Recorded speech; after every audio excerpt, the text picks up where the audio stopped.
ये बात है साल 1959 की। CIA के कुछ एजेंट्स ने मैक्सिको सिटी से सोवियत यूनियन के एक स्पेसक्राफ्ट को चुरा लिया और वो भी इतनी चतुराई से कि किसी को भी इसकी भनक ही नहीं लगी। सोवियत स्पेसक्राफ्ट रात भर के लिए CIA के पास रहा और उन लोगों ने सोवियत स्पेस प्रोग्राम की सारी डिटेल्स हासिल कर ली। आपने पैसों की चोरी के बारे में तो सुना होगा, हीरो की चोरी के बारे में भी सुना होगा, लेकिन आज मैं आपको एक ऐसी चोरी की कहानी बताने वाला हूं जिसने स्पेस एक्सप्लोरेशन के इतिहास को बदल दिया, जिसने सोवियत यूनियन को घुटनों पर ला दिया और अमेरिका को स्पेस रेस का किंग बना दिया। यह चोरी इतनी बड़ी थी कि अगर अमेरिकन्स पकड़े जाते तो इसका अंजाम वर्ल्ड वॉर 3 हो सकता था, जो कि एक न्यूक्लियर वॉर होता है और पूरी दुनिया इससे बर्बाद हो जाती। मनी हाइस्ट के चर्चे तो आज चारों तरफ है, लेकिन आज मैं आपको स्पेस हिस्ट्री की बिगेस्ट हाइस्ट की कहानी सुनाने वाला हूं। तो हेलो गाइस, मैं हूं कौशिक और चलिए जानते हैं अंतरिक्ष इतिहास के सबसे बड़े चोरी के बारे में। ये कहानी उस दौर की है जब अमेरिका और सोवियत यूनियन के बीच कोल्ड वॉर चल रहा था और वो एक दूसरे से स्पेस रेस में भी आगे निकलने की कोशिश कर रहे थे। 1950 के दशक में सोवियत यूनियन और अमेरिका दोनों ही स्पेस एक्सप्लोरेशन के फील्ड में तेजी से आगे बढ़ रही थी। दोनों का एक ही लक्ष्य था, दूसरे से आगे निकलना और दुनिया में अपने आप को सुपर पावर के रूप में स्टैब्लिश कर देना। साल 1959 में सोवियत यूनियन ने लूना प्रोग्राम की शुरुआत की, जिसके तहत वो अपने स्पेसक्राफ्ट को मून पर लैंड कराना चाहते थे और आने वाले मिशंस की सक्सेस के साथ साथ मून पर इंसानों को भेजने का सपना देख रहे थे। लूना प्रोग्राम का पहला मिशन लूना 1 धरती की जियोसेंट्रिक ऑर्बिट को पार करने वाला पहला ऑब्जेक्ट बना और वो मून की ऑर्बिट में भी पहुंचा, हालांकि वो मून पर लैंडिंग नहीं कर पाया। इसके बाद लूना 2 ना सिर्फ मून की ऑर्बिट में पहुंचा बल्कि वो मून से टकराया भी और वो मून पर पहुंचने वाला पहला मैन मेड ऑब्जेक्ट बन गया। लूना 3 ने तो मून की फार साइड पर जाकर वहां की फोटोग्राफ्स तक लेने में कामयाबी हासिल की थी। लेकिन इसी टाइम फ्रेम में अमेरिका के द्वारा चलाया गया पायोनियर मिशन लगातार अनसक्सेसफुल लॉन्चेस और फेल्ड मिशंस देख रहे थे। पायोनियर प्रोग्राम के शुरुआती 5 मिशंस फेल हो गए थे। अब अगर आप खुद फेल हो रहे हो तो चलता है, लेकिन अगर आपका दूसरा साथी पास हो जाए तो दिल से बुरा लगा यार। केवल यही नहीं, Soviet union intercontinental ballistic missiles के प्रोडक्शन और डेवलपमेंट में भी अमेरिका से काफी आगे निकल चुकी थी। वर्ल्ड वॉर 1 और वर्ल्ड वॉर 2 में दुनिया ने सोवियत यूनियन की पावर और टेक्नोलॉजी को भली भांति देखा था। सोवियत टेक्नोलॉजी को इस तेजी से बढ़ते देख अमेरिका और वेस्टर्न वर्ल्ड की गवर्नमेंट घबराई हुई थी।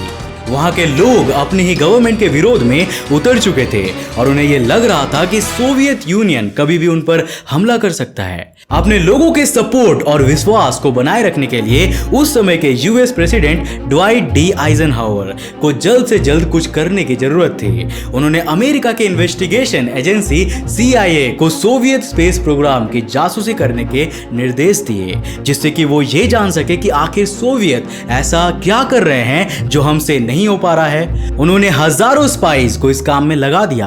वो सोवियत यूनियन के द्वारा स्पेस में भेजे गए हर स्पेसक्राफ्ट की क्लोज मॉनिटरिंग करते थे, लेकिन उन्हें कुछ भी इंफॉर्मेशन हाथ नहीं लगी। यहां तक कि CIA ने सोवियत साइंटिस्ट को लालच देकर उनसे टेक्नोलॉजी की डिटेल्स हासिल करने की कोशिशें भी की, लेकिन वहां से भी उन्हें खाली हाथ ही लौटना पड़ा। सोवियत यूनियन के साइंटिस्ट बेहद होशियारी से काम कर रहे थे। वो हर एक स्पेसक्राफ्ट लॉन्च को पहले से बिल्कुल अलग करते थे, जिससे कि अमेरिकन्स उनकी टेक्नोलॉजी को डिकोड ना कर पाए। बहुत सारी नाकाम कोशिशों के बाद CIA को एक बात समझ आ चुकी थी कि अगर वो सोवियत स्पेस प्रोग्राम के बारे में जानना चाहते हैं तो उन्हें कुछ ऐसा करना होगा कि खुद लूना स्पेसक्राफ्ट उनके हाथ में आ जाए। लेकिन ये बिल्कुल भी आसान नहीं था, क्योंकि सोवियत यूनियन स्पेस रेस में आगे नहीं थी बल्कि वो उसे डोमिनेट कर रही थी। इस स्पेस रेस में सोवियत यूनियन रैबिट थी और अमेरिका टर्टल। अब अमेरिका को जीतने का सिर्फ एक ही तरीका नजर आ रहा था और वो ये कि किसी तरह वो सोवियत यूनियन को सुलाकर उनकी नाक के नीचे से उनकी टेक्नोलॉजी को चुरा ले। साल 1959 के आखिरी महीनों में अमेरिका को यह मौका मिल गया। सोवियत यूनियन ने तय किया कि वो दुनिया भर के अलग अलग शहरों में अपनी नई नई टेक्नोलॉजी की एग्जीबिशन लगाएंगे। इसका मकसद दुनिया भर में अपनी प्रोग्रेस का शो ऑफ करना था। और कुछ देशों को अपनी तरफ करना था। सोवियत यूनियन की एग्जीबिशन कई शहरों से होती हुई मैक्सिको सिटी पहुंची और यही वो डेस्टिनेशन थी जहां पर स्पेस हिस्ट्री की सबसे बड़ी हाइस्ट को अंजाम दिया जाने वाला था। अब दोस्तों, वीडियो में आगे बढ़ने से पहले मैं आज आपको एक इंटरेस्टिंग ट्रेडिंग प्लेटफॉर्म बाइनोमो के बारे में बताने वाला हूं।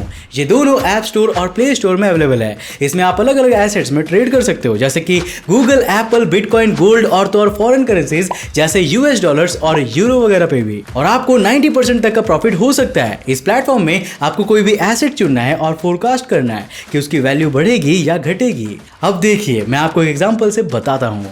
मैं एक 700 रुपए का ट्रेडअप करता हूं कि इस एसेट की वैल्यू बढ़ेगी और थोड़ा सा वेट करते हैं एंड यस, मेरा फोरकास्ट सही निकला। अब ये अमाउंट आप अपने बैंक अकाउंट या पेटीएम में सिर्फ 24 घंटों के अंदर विड्रॉ कर सकते हो। इसका मिनिमम डिपॉजिट सिर्फ 350 रुपए है। और हाँ, आप मेरे प्रोमो कोड का यूज कर सकते हो जिससे कि आपकी डिपॉजिट डबल हो जाएगी। यानी कि जैसे आप 400 रुपए का टॉपअप कीजिए और 800 रुपए पाइए। तो डिस्क्रिप्शन में दिए हुए मेरे लिंक से बाइनोमो को डाउनलोड कीजिए और अपने डेमो अकाउंट में 65,000 रुपए पाइए, जिससे आप नई ट्रेडिंग, लर्निंग स्किल्स और स्ट्रेटेजी प्रैक्टिस कर सकते हो। जितना आप एक्सपीरियंस्ड होंगे उतनी आपकी ट्रेडिंग और अर्निंग की स्किल्स और पॉसिबिलिटीज बढ़ेंगी। लेकिन हाँ फ्रेंड्स, ध्यान से ट्रेड कीजिएगा क्योंकि कोई भी ट्रेड में आपके कैपिटल को रिस्क होता है। तो दोस्तों, आज ये बाइनोमो डाउनलोड कीजिए, लिंक नीचे डिस्क्रिप्शन बॉक्स में है। I am binomist are you. जब एडुआर्डो दियाज सिल्वेती नाम के एक मैक्सिकन स्पाई इस एग्जीबिशन में पहुंचा तो उसने नोटिस किया कि यहाँ पर रखा हुआ लूना स्पेसक्राफ्ट असल में स्पेसक्राफ्ट का मॉडल नहीं था, बल्कि ये उसका प्रोटोटाइप था। उस पर दिख रहे निशान ये साफ बयां कर रहे थे कि इस प्रोटोटाइप का यूज टेस्टिंग के लिए कई बार किया जा चुका है।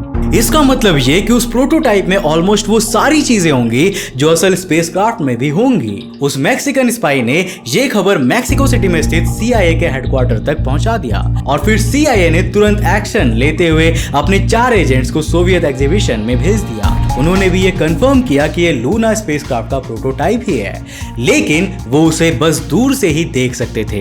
एग्जीबिशन में रखी हर चीज की निगरानी करने के लिए सोवियत गार्ड्स को लगाया गया था, जो 24 घंटे वहां पर मौजूद रहते थे। अगर उस एग्जीबिशन में कुछ भी गड़बड़ होती तो सोवियत यूनियन के इंटेलिजेंस तक ये खबर पहुंची जाती। अब बहुत सोचने के बाद CIA एजेंट्स इस नतीजे पर पहुंचे कि लूना स्पेसक्राफ्ट को एग्जीबिशन के दौरान नहीं बल्कि इसके बाद ही चुराया जा सकता है। CIA ने एग्जीबिशन के बाद की प्रोसीडिंग्स के बारे में जानकारी कलेक्ट करना शुरू कर दिया। वो जानना चाहते थे कि ये लोग एग्जीबिशन में रखी चीजों को एक शहर से दूसरे शहर कैसे ले जाते हैं। और अपने इंटेलिजेंस सोर्सेज से उन्होंने पता लगाया कि एग्जीबिशन खत्म होने के बाद वहां की सारी चीजों को बड़े बड़े ट्रक्स में लोड किया जाता है, फिर उन्हें रात के समय ट्रेन स्टेशन पर लाया जाता है। इसके बाद वो चीजें अनलोड होती है और ट्रेन में रखकर दूसरे शहर ले जाई जाती है। CIA ने प्लान बनाया कि वो मैक्सिकन अथॉरिटीज के साथ मिलकर रातों रात ट्रेन के रूट को मैनिपुलेट कर देंगे, जिससे कि ट्रेन अपना रास्ता भटक जाएगी और फिर CIA उस ट्रेन को हाईजैक करके लूना स्पेसक्राफ्ट को हासिल कर लेंगे। लेकिन फिर बाद में उन्हें लगा कि भाई इस आइडिया में कॉमन सेंस की थोड़ी कमी है। ट्रेन के अंदर सोवियत गार्ड्स जरूर होंगे। ऐसे में अगर CIA और सोवियत गार्ड्स के बीच छोटी सी भी झड़प होती है तो यह अमेरिका और सोवियत यूनियन के बीच वॉर की चिंगारी का रूप ले सकता है। सेकेंडली, एक पूरी ट्रेन को हाईजैक करना और उसे छिपा लेना इम्पॉसिबल सी बात है। ये खबर दुनिया भर में जंगल की आग की तरफ फैल जाती। तब उन्होंने इसका एक अल्टरनेटिव सोचा। उन्होंने सोवियत सिक्योरिटी सिस्टम की कमियों को फाइंड किया, जिसका फायदा उठाकर वो लूना स्पेसक्राफ्ट को चुरा सके। नोटिस किया कि ट्रक्स को शाम के समय ही लोड करके रवाना कर दिया जाता है और वो रात तक ट्रेन स्टेशन के बाहर खड़े हो जाते हैं। ट्रक ड्राइवर्स और ट्रेन में काम करने वाले उनके कोवर्कर्स के बीच कम्युनिकेशन की भारी कमी है। उन लोगों को ना तो ये पता होता है कि सारा सामान कितने ट्रक्स में आने वाला है और ना ही वो इस बात की जानकारी रखते हैं कि कौन से ट्रक में क्या रखा हुआ है। एंड सेकेंडली, ट्रेन स्टेशन पर रात के समय ट्रक्स के आने और जाने की कोई भी मॉनिटरिंग नहीं की जाती। सोवियत गार्ड्स वहां पर मौजूद ही नहीं होते हैं। ट्रेन स्टेशन पर उनकी शिफ्ट सुबह के 7 बजे से शुरू होती है और तभी वहां मौजूद ट्रक्स के सामान को ट्रेन में लोड किया जाता है। बस फिर क्या था, CIA ने इस लैक ऑफ कम्युनिकेशन का फायदा उठाया। उन्होंने अपने कुछ ऑफिसर्स को फॉर्मल ड्रेस में एग्जीबिशन की मॉनिटरिंग के लिए भेज दिया। CIA एजेंट्स ने उस ट्रक का पता लगा लिया जिसमें लूना स्पेसक्राफ्ट को लोड किया गया था। और फिर क्या था, जैसे ही ट्रक ट्रेन स्टेशन की ओर जाना शुरू किया, उन्होंने हाईवे समय पर ऐसी कंडीशन बनाई जिससे वो एक ट्रक दूसरे से पीछे छूट गया। CIA के एजेंट्स ने मौका पाते ही ट्रक को रुकवा लिया और ड्राइवर को कुछ लालच देकर पास के होटल में भेज दिया। ये बात आज तक सामने नहीं आ पाई है कि उन्होंने ड्राइवर को कैसे चकमा दिया। क्या वो उसे फोर्सफुली वहां से होटल में ले गए थे या फिर उसे किसी बहाने से वहां पर बुलाया गया, ये कोई भी नहीं जानता। होटल में जाकर ड्राइवर नशे में धुत होकर सो गया और इतने में ही CIA के एक एजेंट ने ड्राइवर की ड्रेस पहनकर उसे ड्राइव करते हुए एक लोकल जंक यार्ड ले गया, जिसे पहले से ही बुक करके रखा गया था। इस मिशन का हर एक कदम फूक फूक कर रखने की जरूरत थी, क्योंकि एक छोटी सी भी गलती बहुत डिस्ट्रक्टिव साबित हो सकती थी। करीब 30 मिनट तक CIA ऑफिसर्स ने पूरे एरिया की तलाशी ली। उनका दिल तेजी से धड़क रहा था, क्योंकि ट्रक के अंदर वो स्पेसक्राफ्ट था जो अमेरिकन स्पेस प्रोग्राम को हमेशा के लिए बदल सकता था और प्लान फेल हो जाने पर खत्म भी कर सकता था। जब उन्होंने चारों तरफ की सिचुएशंस को कंट्रोल्ड पाया तो उन्होंने लूना स्पेसक्राफ्ट के अनबॉक्सिंग करना शुरू कर दिया। कुछ बोल्ट्स खोलते ही उन्हें अंदर के पार्ट्स दिखना शुरू हो गए, जिन पर उनको मैन्युफैक्चरिंग करने वाली कंपनीज के नाम साफ साफ दिखाई दे रहे थे। लेकिन तभी उन्हें स्पेसक्राफ्ट में एक और प्रॉब्लम दिखाई दी।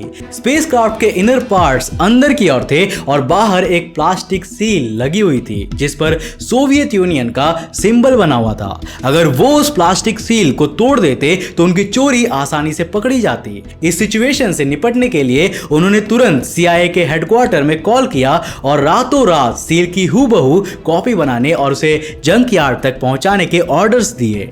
CIA के एजेंट्स ने उस प्लास्टिक सील को तोड़ दिया और सभी पार्ट्स को गहराई से एग्जामिन किया। प्रोटोटाइप स्पेसक्राफ्ट के अंदर इंजन तो नहीं था, लेकिन उसमें फ्यूल और ऑक्सीडाइजर के ट्रेसेस अभी भी मौजूद थे, जो इंजन की डिटेल्स के बारे में पता लगाने के लिए काफी थे। उस रात करीब 12 घंटों तक उन्होंने लूना स्पेसक्राफ्ट के हर पार्ट की फोटोग्राफ्स ली और उसकी पूरी मैन्युफैक्चरिंग डिटेल्स हासिल कर ली। अब सोवियत यूनियन का पूरा स्पेस प्रोग्राम अमेरिका को पता चल चुका था, लेकिन अभी तक उनका काम खत्म नहीं हुआ था। उन्हें स्पेसक्राफ्ट प्रोटोटाइप को बिना पता लगे वापस भी करना था। पूरी रात CIA एजेंट्स की टीम ने उस प्रोटोटाइप को खोला, स्टडी की, फिर रीअसेंबल किया और अपनी चोरी का एक एक सबूत बारीकी से मिटा दिया। और जब तक ट्रक के ओरिजिनल ड्राइवर को होश आया, तब तक ट्रक को स्पेसक्राफ्ट सहित उस तक पहुंचा दिया गया था। ड्राइवर फिर उस ट्रक को ट्रेन स्टेशन पर ले गया। सुबह 7 बजे जब सोवियत गार्ड्स वहां पहुंचे तो उन्हें वो ट्रक वहीं पर खड़ा मिला और उन्होंने सामान को ट्रेन में लोड कर दिया। और अमेरिका की इतनी बड़ी चोरी बिना कोई सबूत के कामयाब हो गई। अमेरिका ने सोवियत स्पेसक्राफ्ट से मिली सारी इंफॉर्मेशन को अपने प्लान्स में शामिल किया और उसके बाद स्पेस एक्सप्लोरेशन में वो तेजी से आगे बढ़ने लगे। उनका अगला पायोनियर मिशन कामयाब रहा और सिर्फ 10 सालों में वो सोवियत यूनियन को पीछे करते हुए इंसानों को मून पर पहुंचाने में भी सक्सेसफुल रहे। सोवियत यूनियन के नाक के नीचे से उन्होंने उनकी टेक्नोलॉजिकल एडवांसमेंट का फायदा उठाकर उन्हीं को पीछे कर दिया और किसी को कानो कान खबर तक नहीं हुआ।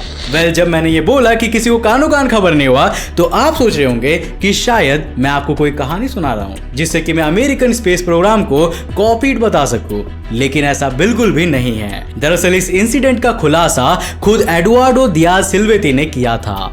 साल 1987 में अपनी बुक हाई जैक के प्रमोशन के दौरान उन्होंने इस पूरी घटना को पब्लिक कर दिया था। उनके अनुसार यह घटना दिसंबर 1959 की है और वो स्पेसक्राफ्ट लूना 3 का प्रोटोटाइप था। अमेरिकन को शाम 6 बजे स्पेसक्राफ्ट मिल गया था और उनके पास वो 12 घंटों तक रहा। सिल्वेती ने बताया कि वो मैक्सिकन प्रेसिडेंट के लिए प्राइवेट सेक्रेटरी का काम करते थे और उनके ही कहने पर वो CIA के लिए ऐसी जासूसी वाले काम किया करते थे।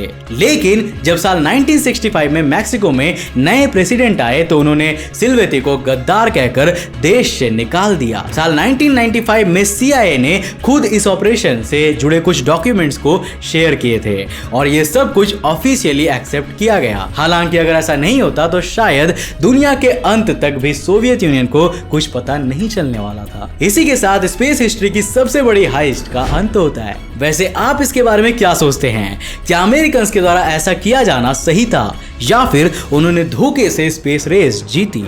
अपनी राय हमें नीचे कमेंट में जरूर बताना। मुझे उम्मीद है कि इस वीडियो से आपने काफी कुछ नया सीखा होगा। अगर सीखा तो इस वीडियो को एक लाइक करना तो बनता है यार, और वीडियो को अपने फ्रेंड्स और फैमिली के साथ शेयर करना मत भूलना। अगर आप नए हो इस चैनल पे तो ऐसे इंटरेस्टिंग वीडियोस को देखने के लिए इस चैनल को सब्सक्राइब करने के बाद नोटिफिकेशन बेल को ऑन करना ताकि आप देख सको हमारे वीडियो सबसे पहले। तब तक के लिए बाय, जय हिंद।